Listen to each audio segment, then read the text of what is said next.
Hi,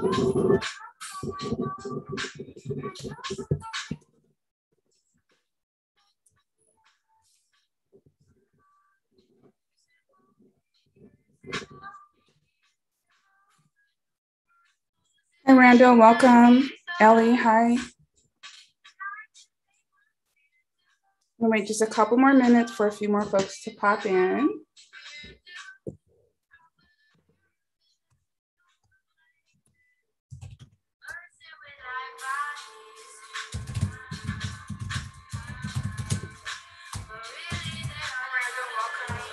Okay, so my sound is working on YouTube.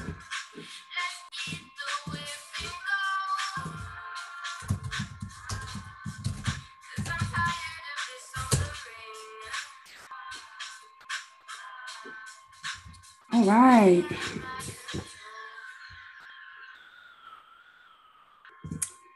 All right. So I think for those of you who visit with me often on YouTube or here on, even our fireside chats, one of my favorite songs to listen to while I'm getting geared up for everything is Willow Smith's Feminine Energy. I love it because I'm really about all things women. So, we have our hype songs. If you're an entrepreneur, you definitely got a hype song list. So I have my hype songs, and then I have my getting ready to talk to my mother wound list. And so that's one of my favorites for that. Hey, now, how do I say that? Rude Gal Rex. All right. Hey, Rude Gal Rex. Welcome. Hey, Darb. All right. So I'm not going to be here with you long, ladies. I literally got a date with my daughter. So I only have about 30 minutes. I asked her for 13 minutes because I wanted to come on and do a check-in with you all. Hello there on YouTube. Let me know that you're there. Say hello inside the chat. So I want to come and check in on you guys, see how you guys are doing this week. But I also want to make sure that you know about an event that I have coming up. So for those of you that don't know, my name is B. Jackson. I'm better known as Coach B. I'm an author, a speaker, and a coach to women who have difficult or narcissistic relationships with their mothers. I help them to reframe their stories so that they can write new narratives as wiser women. And it's important to note that just because you have a difficult mother does not make her a narcissist. I know that is very, very popular. And we get caught up on that term. It feels good, right? But there is a difference between the two. One, we want to leave a bit of grace for because mama might come around.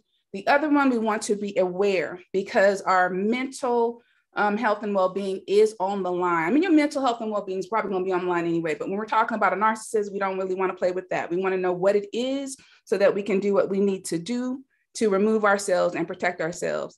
Hey, KN Gamby, I think that's KN Gamby. Welcome, Nicole.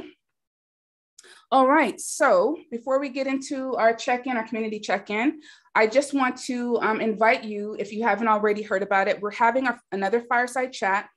Our fireside chats are awesome. We have them once every couple of months or so. And this one is pretty special because we're actually going to have guests at this one. So per usual, we're going to get together on Thursday night, August 26th at 5 p.m. PST.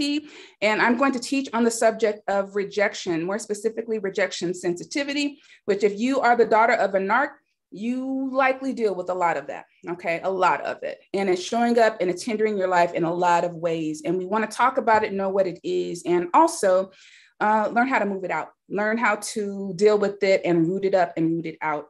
On day 2, Saturday, August 28th, we're going to have guest speakers do a workshop for us to help us to kind of entertain other healing modalities, right? We all know about therapy, but as I said before, therapy is not always effective for everyone. Or it could be effective, but maybe you want to 10x that. Maybe you also want to add other modalities to it as well to help you to heal sooner, have relief sooner, to be able to do the things that you want to do by curating a healing team, right? I have a healing team, right? And so I'm encouraging you all to do the same thing. So we're going to have Heidi Garris, who does emotional freedom technique, which is a tapping technique. She's going to come and teach us about that and show us how to do it. We're going to have therapist Joanna Daniel there, who is going to do an inner child workshop for us. You guys all the time hear about inner child work, but what is that about? Like even me, when I'd heard about it, I knew that it was a thing, but I did not know how to do it. Okay. And so I actually used one of the books of a friend of mine, Lisa Scott, to actually walk me through that process of how to do it, because she'd created a book, and the book was called Go Back and Heal Little You. You can Google that. And that's what helped me to walk through that process and helped me to be able to know how to connect. But we're going to have somebody to come and show us how. We're going to have someone walk us through. He hasn't shared it with me yet, which type of meditation he's going to walk us through. But a really wonderful person that I do meditations with through Clubhouse, his name is Sandeep. He's going to walk us through meditations that also help with this particular issue, right? I've been on several of his meditations. I love his yoga, yoga nidra. I had never experienced that before. And a lot of his meditations are basically they're intentional for specific things to remedy or bring some type of resolution or relief from. So he's going to do that with us. I feel like I'm missing one more person. Oh gosh, this is why I shouldn't have started naming names. Okay, so I said Heidi, I said Joanna, Sandeep. Yes, the crappy childhood fairy. How could I forget her? Right? If you don't know the crappy childhood fairy, if you're on YouTube, I actually have her account linked to mine, as well as Joanna Daniels. Her account is linked to my account also. So go to my homepage. You'll see both of their homepages. I'm highly, highly selective. And so the crappy childhood fairy is going to be there with us as well. And she's going to walk us through writing as a daily practice of healing for people who have CPTSD. And if you're the daughter of a narc, I guarantee you likely have CPTSD, right? And that's also highly rooted in rejection sensitivity. So she has a process that she's been doing, I think something like 20 years. I've been in her process before. Absolutely loved it. And I want her to bring it to you. And while she does have this recorded, I want you to be in her space and in her energy to be able to ask her questions directly about the process and have her walk us through it. So that is going to be on August 26th from 10 a.m. to 2 p.m. PST. The cost for the fireside chat, this is the first one that's ever had a cost attached to it, but don't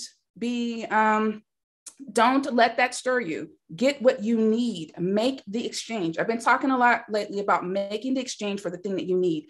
This is when you're going to want to make the exchange. Okay, so it's $111 now. The price is going to go up as we move closer to the event. So if you're here, I guarantee you can use the services of these teachers that I am bringing and introducing you to.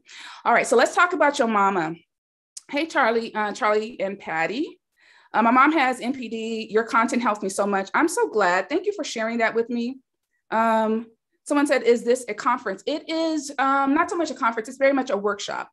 So usually we do the fireside chats and it's just me and the ladies for a couple of hours. Sometimes we go a little bit longer. I always teach on a particular subject. We've done boundaries, burn bridges or build boundaries to help you figure out whether or not you should do that. We have done the hero's journey for daughters of narcissistic mothers. We've done a few already. And so I will teach on the subject and then we share and support each other in a community. Because when you have had a parent like this or parents like this, or you've had these experiences throughout life, community is vital, right? A lot of times we want to go it on our own, but a person who isolates themselves rages against themselves, and they actually do themselves a disservice when you actually don't partner with people who can also support you. So in that environment, we get support, but we also give it, okay? Because I have one frame of reference, but many of you have different frames of references, and your information can also be quite valuable to people who are needing help with this issue also, right? So it is a fireside chat. It's very intimate. It's very, you get to talk with me directly and I interact with you. And then we have the workshop, meaning it's a listen and do, listen and participate, no sitting back like a refrigerator, just taking in information. This is for people who want to be active in their process. They're not looking to abdicate their healing to other people, right? I preach sovereignty, right? I'm all about responsibility for your life. And so this is for people who are taking radical responsibility for their life, right? They might partner with me, they might partner with a therapist and other people, but they are fully responsible for curating that process. That's what it's for. So where do I sign up? Kayla, it's in the, you'll find it inside of my bio. And if you're on YouTube, I tried to put a link here. It didn't really light up, but it's firesideChatTickets.com. You know what? That's too long. Let me put another one. bit.ly/rejection codes. Okay. So if you're on YouTube, bit.ly/rejection codes. I think that's easier to remember because we have a couple of different ways you can register. And I encourage you, especially the rejection codes, especially if you want to save a little bit of money on that, register early, register now, because it is going up to $155. It is $111 now. Okay. So let's talk about your mama. How have you been doing this week in your communication with your mother? More specifically, what I really want to know is how have you been doing with your boundaries with your mother? How have you been doing? What does that look like for you? Conversation-wise, relationship-wise, I mean, your personal relationship-wise, has there been interference there? Have you been struggling to create boundaries? Do you find that she's overstepping your boundaries? Are you even comfortable with having boundaries with your mother? Someone says, excellent, we no longer talk. Okay. And how has that been for you, Ladybug? Do you find more peace? Are you struggling with that? Does it feel odd? Because I know for me, it felt odd years and years ago when I took the position of a grown woman and making the decision to go no contact with my mother and actually telling her that she had to change. Now, this is before I understood what I understand about narcissism, but we had a conversation about the necessity of her changing or me removing myself. This was like 7 years ago. And it felt odd, to be honest, taking that kind of position with my mother, because a lot of these women, almost all of them, don't actually allow us to mature to the place where we feel that we can assert our boundaries. It's kind of like, there's this imbalance of authority, even though you're, 20 something, 30 something, married, have kids, we still don't feel like we can say no to them. It's very odd sometimes, Someone says, burn the bridge. Okay. Burn the bridge. Sometimes you have to burn the bridge, not always though. And I want to be very clear that some mothers, this is why, it's so interesting to be on this side of things, supporting only the daughters of narcissists, not allowing my attention to be divided amongst mothers who oftentimes come on my page and want to tell their story, their side. There is a person for them, but I'm not the person. But at the same token, because I'm also a mother who had a narcissistic mother, I have I won't say unique perspective, but maybe so, as someone who actually coaches people on this. So sometimes a bridge needs to be burned. Sometimes a bridge needs to be burned. And sometimes we need to kind of step back and survey the scene and study our mothers. Yeah. To study them, to study their circumstances, to figure out whether or not this is more likely a difficult mother or a bona fide narcissistic mother, because she could have narcissistic fleas, which are troublesome, which would then require you to most certainly separate yourself, right? Create some distance, create some boundaries. But every now and then, I find that people are ready to burn the bridge when really what they needed to do was to do the things I'm saying. And that distance could be years, right? It could be years. But sometimes that's all that's needed is for mother to begin to come into herself and have certain experiences about her own life, right? I'm very balanced. I know how it is to live in this female body. When I first started doing this work, someone said to me, a very young girl who was very zealous in her understanding about patriarchy. She said, I think it was on one of my very first videos, she said that she didn't want to talk about it unless I was going to basically co-sign that it's patriarchy, and she stomped off like a little girl. Of course it's patriarchy. Of course, it's hurt us all.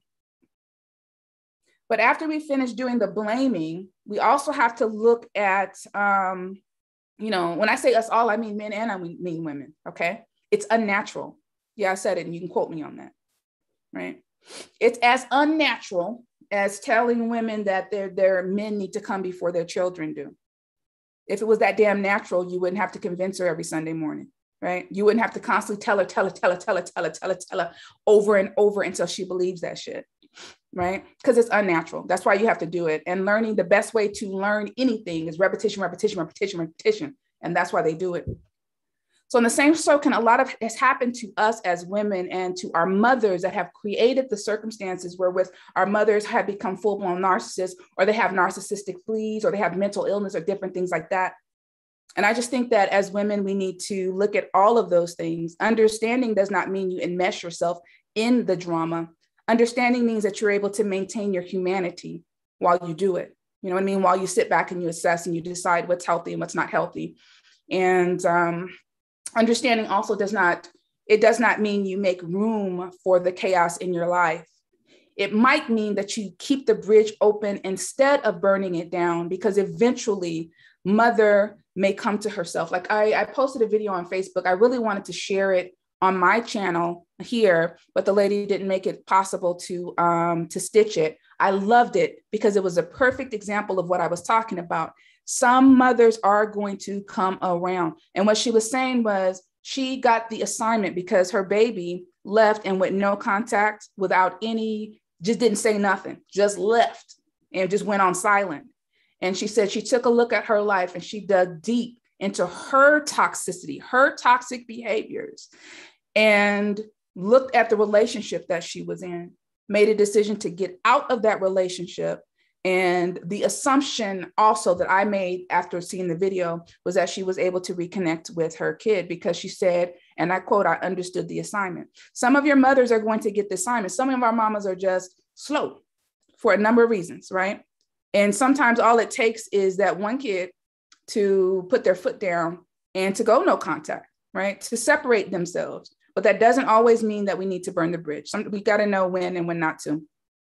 So let's take a look here. I stood up to my mom and now we haven't spoken in a week. We live together. That's tough. I don't know how to say your name. Nawarez. Is this something common that happens in your household? And yeah, if it is, all right, I'm assuming that you're over 18. My work is with women that are 18 or over. But I want to ask you, is that a common occurrence? Is this a pattern of behavior? And I also want to ask you, said you live with your mom, and I know there could be a number of reasons why we live with our mother still, even as adults. But if this is a common pattern, and if it's creating tension, unnecessarily tension, and that affects our work, it affects our relationships outside of the relationship with our mothers, it affects a lot of different things. Are you planning to leave? And have you begun to work that out, to work out all of the steps that it might take to remove yourself from the household for your own health and well-being? And also so that if you are one of those that can actually preserve the relationship with your mother, maybe that's an opportunity to create some distance. Seabrook says, wow, same here. Okay, so you're the same. You also, you're the same as in not speaking to your mom right now. You guys are kind of like on the whole silent treatment thing. Someone says it's been over a year. Okay. She overstepped boundaries and have gone no contact. It's been 1 week. Okay. She overstepped boundaries. Did she go no contact or did you go no contact? You know what I mean? We sometimes discard our parents, but sometimes our parents discard us. The last time I talked to my mother is because my mother discarded me. I just made the decision to accept the discarding. I just didn't fight it. I just didn't go back to her. I got tired. So did she discard you? Did you discard her? And when you say she overstepped boundaries, were those boundaries clear? Were they stated? Or were they something that you had set for yourself verbally or mentally, and that was the last straw? I'm just curious. Since it was a long time coming, I tried for years because of guilt. I didn't know about boundaries. Yeah, right. Isn't that interesting, Ladybug? Like what people just take for granted. 2:21. I got about 10 more minutes with you ladies. I wish I had longer, but I don't have longer today. People take for granted that we just know these things, right? That we just know what a boundary is, that we understand that we have a right to a boundary, that we understand how to create a boundary, that people just make so many assumptions about us as human beings. If all you've ever grown up in is confusion, chaos, a narcissistic household, you have your self-esteem has basically been chipped away to almost nothing. a lot of times you don't know that you've even been abused. So we make so many assumptions about what grown people, I hate to see that shit online. Oh, they're grown. What the hell does that mean? You physically grow up because you can't stop that shit. That has nothing to do with actually becoming aware of self, right?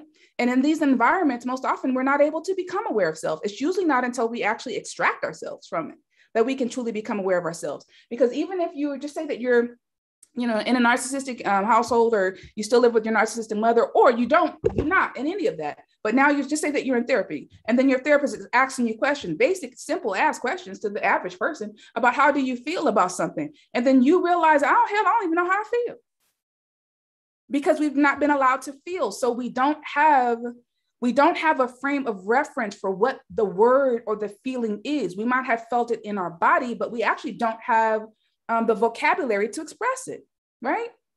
So yeah, don't feel bad about not knowing about boundaries. We only know when we know, yeah? Mom living at home at my house. I told her to leave by the 30th. Okay, good for you. And my suggestion, Seabrooks, is that you maintain that boundary of the 30th. I had to actually ask someone to leave my home recently also. And I was very resolute. And let me tell you, your mother may or may not have the financial resources to leave. That is not your problem. If you've had to ask her to leave for any particular reason, it's because there's some discomfort there, some dis-ease there, there's some tension there, there's some valid reason that you want her to go, all right? Oftentimes narcissists they'll find every reason to then begin to play on your emotions so that they won't leave, right? Be resolute in the 30th. If it's the 30th, at whatever time, stick to it. And because I had that experience recently, and I'm very, very proud of myself for maintaining that boundary. Because here's the thing, ladies, we get opportunities to practice the boundaries, right? This is your opportunity, Seabrooks, right? I had to practice my boundaries too with somebody that I knew and loved. But I realized they couldn't live in my house because they were upsetting me, right? It didn't matter that they did not necessarily have the money to go. It did not necessarily matter to me. And I know this sounds cold to a lot of you, that they didn't have a lot of other resources outside of me, right? Your home is supposed to be your sanctuary. It's like when we were growing up, we had no choice but to accept the chaos, right? As an adult, we do have a choice. Yep, a lot of reasons. Okay. Do you work only with oldest daughters or with daughters in general? I work with adult daughters. You have to be a woman 18 or over. While there are a lot of men that follow me, I don't serve men and I don't serve mothers, nor do I focus on children. So you have to be 18 or over. It made me question my reality. Oh, and by the way, British Latina, it's not that, younger people or the other people cannot glean from what I'm learning, from what I'm teaching. But the truth of the matter is that and I can't take credit for this. I learned this quote from Dr. John DeMartini. He says that we serve best in the areas that we have overcome. And I think I'm butchering his quote. I am a daughter of a narc. Right? I have a female perspective that looks very different from what it is like a man dealing with his mother, right? I also have a particular heart and bent towards things of women. I'm very passionate about it. If I'm going to die on a hill, it's going to be that one, right? But for legal reasons and other reasons, I only deal with adult women. All right. Someone says, your videos have been so helpful for me to find my voice again. Awesome. I love hearing that. Thank you so much for sharing it. Someone says, I win no contact. She refuses to respect that. Reaching out to others to get to me. Yeah. Smear campaigns and triangulation. It's a thing. So Asuki, do you have any support though? Because you still need support. Even when they do that, we have to find it. It won't always come from our family members. Most often it's not going to, right? Everybody, when our mothers do that, the family members know. They know. They go into self-preservation mode also. So what happens is people begin to they're going to throw you under the bus so that they can protect that relationship, because you are threatening the whole structure of the family line. You realize that? Those of us that actually go no contact, or that we say we're going to quote unquote break the generational curses, that's a huge responsibility, right? And while the family members might know that, Nobody really wants that responsibility. They want the comfort of the chaos, right? Because it's a lot of work on the other side. It also is isolating. It also shows where the bodies are buried, right? There are a lot of secrets in household with narcissists, right? Y'all know what I mean? Lots and lots of secrets. And so when you become that person, it's very alienating. And a lot of our family members don't want to do it. So they don't want the association with you. And as quiet as it's kept, I get it. It's lonely out here, right? I understand. I get it. And I wish them well. Someone says, wow, I haven't been able to catch your lives. Love being here. Oh, I'm so glad that you're here too, Johnny. Yeah, I actually haven't been live so much on TikTok. I've been live primarily on YouTube, right? I'm trying to give my YouTube family enough time to actually to have more people here on a regular basis. More often, my audience is huge showing up on TikTok. However, trying to move everybody over here because it's just a different environment. So if you're not signed on to my Mother Wound YouTube page, do, because I won't always be live here. As people are getting more comfortable with my schedule on YouTube, I'm going to be weaning TikTok off of the lives. I just don't, it's just like the wild, wild west on TikTok a lot of times. I don't like the environment sometimes. I just realized she will never be happy for me. Probably, Ladybug. And how does that make you feel with that reality? Have you sat with that reality? Because you're going to have to sit with it. There's no need in lying. There's no need in pretending like all of our mothers love us. All of our mothers do not love us. Most of these women do not even like us, right? We can't deny that either. So she might not ever be happy for you. Have you sat with that? And what does that mean to you if that is the case? If, because I don't know the circumstances, right? Someone says, I'm trying to explain your content to my therapist. It cost me too. Well, I hope that it helps you to have the vocabulary, to have the words to explain. Don't try to explain my content, right?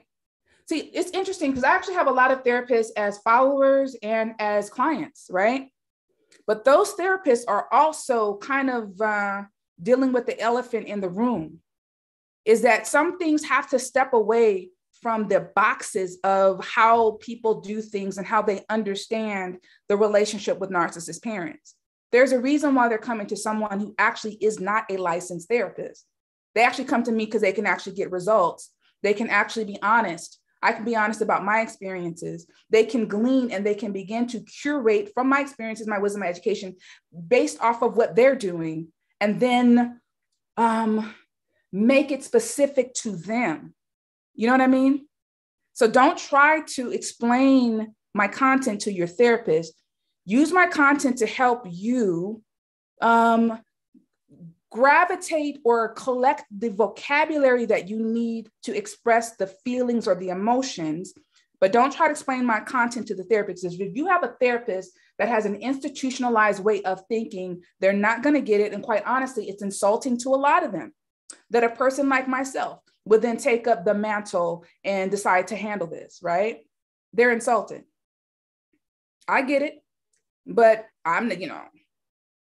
wisdom and experience, life experience will trump book knowledge every single time. Unless, of course, we're dealing with, some type of mental illness that you're dealing with. But when we're talking about life experience and wisdom, your book shit is not going to matter if you've not lived through that, if you've not walked through that, if you have not walked through my shoes, right? It's going to be very difficult for you to assist me, almost impossible. So other than just talking to you, and that's helpful too, it's helpful to get it out. But to actually to know what it's like to have a narcissistic mother or to actually walk through those subsequent narcissistic relationships, I don't want a therapist who can't do that, right? And so there's not a lot who can, because even if they know it, even if they know about it, even if they themselves have experienced it, their hands are tied legally, ethically, you see? So I actually have therapists that are my clients. So don't try to explain it to them, just use it to help you to explain your feelings. If there's something that I said that resonates with you, that will help you to get the idea across, right? Deal with people according to knowledge. I had to take to look at my mother in a clinical way before I could separate myself from responsibility for her baggage. Boom. And that's exactly what I'm talking about, C. Brooks. We have to not be afraid to do that. People are literally looking for excuses to stay abused, and people are looking for excuses to help people to stay enmeshed in abusive situations. I saw a TikTok video the other day, and I would have shared it. And again, people that they're sharing the most profound things, but oftentimes they don't want to put the share button there. But anyway, she was an older lady. Her mother had passed away. And her mother passed away 8 years ago. And she was struggling dealing with the fact that she has to go to the graveyard in order to talk to her mother. And she was saying that no matter what, no matter how abusive your mother was, no matter what she did, no matter what, you need to stay with your mother. You need to be with your mother. You need to love to your mother. You need to talk, send your mother to me, right? The guilt tripping and the tribal shame. You know what I mean? The guilt tripping and the tribal shame. No. If you are the daughter of a narcissist, or if you've been abused in any way, let's just take the name away, then I'm not going to allow this identity politics, collective group thinking, collective malignancy of how certain cultures are supposed to respond to their mothers and other abusers in the household, in the family, to keep me getting abused, right? So while on one hand, I felt for her, I felt her heart, but on the other end, it's such a dangerous message, right? And so this is why it's important to know clinically what it is, right? So that you can look at it honestly. It doesn't matter that she will never take her ass into a therapist to be analyzed. Most never will, right? It doesn't stop them from abusing you. It doesn't stop them from gaslighting you. It doesn't stop you from being gaslit so long that your brain actually becomes to have damage from that, right? Did you know that it creates brain damage? Do you know that it causes our bodies to begin to break down, literally to begin to break down and to disintegrate, right? So we cannot no longer afford the tribal shame to keep us there. You have to know clinically what it is. You have to get honest with yourself and look at your life. Look at what your life is like with your mother. Look at your mother's history. Look at your mother's patterns. Look at the pattern of destruction she has likely created in the lives of your siblings and other relatives. And call a thing, not because you're judging her, but because you're being honest with yourself so that you can remove yourself, right? Yeah, it creates brain damage, right? This is why if you've been the daughter of a narc, you've been in subsequent narcissistic relationships, you probably have trouble memorizing the simplest of shit, right? Try as you might to keep your space clean. You go through and 15 minutes later, it's just like, what the hell happened here, right? ADHD is oftentimes trauma-induced, right? Short-term memory loss is a problem, right? And I'm not gonna lie, I'm not struggling with this reality, but it's kind of hard to realize that even the way that my brain processes information is not actually the same way that other people process information. On one hand, I know that it can be a superpower as an entrepreneur to be able to do multiple things at one time, to have all these fucking tabs open.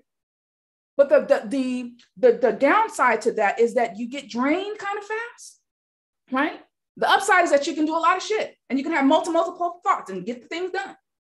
But then you have to make all the effort to keep your energy up. And then the downside to that, the other downside to that is that I didn't realize that not everybody could track with me with my thought process, right? Who knew? See, this is why I say you don't know until you know. You don't know until you actually start getting into the clinical stuff about what happens to our mothers and what happens to us as a result of being in those environments. I thought everybody thought that way. And now that I'm learning more and more about it, we're able to laugh about it. My daughter and I, she said, I always knew that it was just you, right? Because I'm like, well, this is just the way that women think. And she just like, no, that's just the way you think. You know what I mean? Like being able to, to jump from this point to that point and then come back around and just wonder why everybody couldn't track that way, right? So now my struggle is when I'm on a live or when I'm working with people in private to not get caught up on the fact that I'm aware of it, right? Because then we start to try to mask it. And at this point, there's no point in me masking it. All I need to do is to understand it and make room for it, right? I will always have to, as an entrepreneur businesswoman, I will always have to have a VA, period. I will always have to have an administrative assistant. I'm not going to be able to do all that, right? I'm just not going to be able to do it, right? So, yeah, you know when you know. You know when you know. So let's see. And I'm going to get off. Let's see if there's anything pressing. Okay. Thank you for answering that question. Because I'm so used to y'all fussing with me and arguing with me. Yes, it's both, right? It's both. All right, so I'm gonna go ahead and get off because I told my daughter that I would only be on for a few minutes because we got stuff that we want to do. But I wanted to pop on and talk about that and to also remind you of the meeting, right? You will find the rejection codes, Fireside rejection codes link inside of my bio. For YouTube, you can find it at bit.ly/rejection codes to find it there. Someone says, I'm a daughter of a narc mom and I have ADHD. Yeah, right? So for some people, genetic, for some people, it's environmental. Okay, appreciate you. And that's it. That's all. I'm going to go ahead and get out of here. I hope you found this helpful. I hope that you appreciate having the community support. And I'm going to invite you to come in closer, right? Come in closer. Let's get, it's better in a more intimate space. It's better in a curated space. So join us inside of the Fireside Chat. Come closer. I welcome you. All right, ladies. Thanks so much. Bye. All right. Bye, YouTube. Thank you for being here. See you on the next one.